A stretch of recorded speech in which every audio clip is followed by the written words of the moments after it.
أعوذ بالله من الشيطان الرجيم.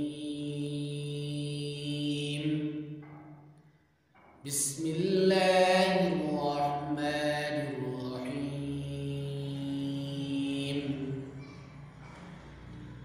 والفجر وليال عشر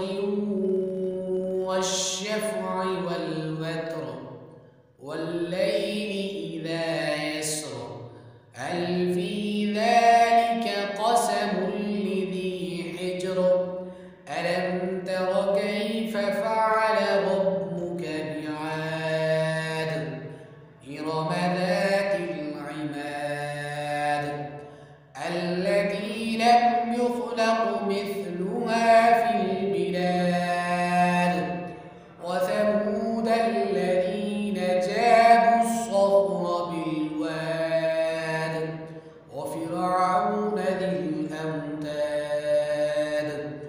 الذين طغوا في البلاد فأكثروا فيها الفساد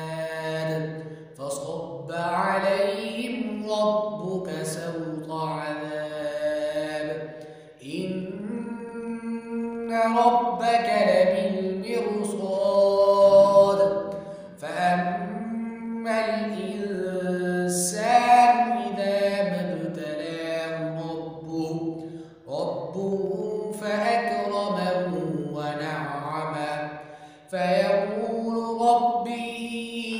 ربي أكرمن وأما إذا ما ابتلاه فقدر عليه رزقه فيقول ربي أهانن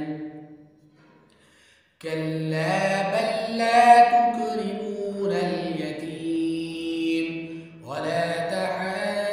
تحاضون على طعام المسكين وتأكلون التراث أكلا لما وتحبون المال حبا جما كلا إذا دكت الأرض دكا دكا وجاء ربك والملك صفا صفا وجيء يومئذ بجهنم يومئذ يتذكر الإنسان وأنى له الذكرى يقول يا ليتني قدمت لحياتي فيومئذ لا يعذب عذابه أحد ولا يوثق وثاقه أحد يا أيتها النفس المطمئنة ارجعي إلى ربك راضية مرضية فادخلي في عبادي وادخلي جنتي صدق الله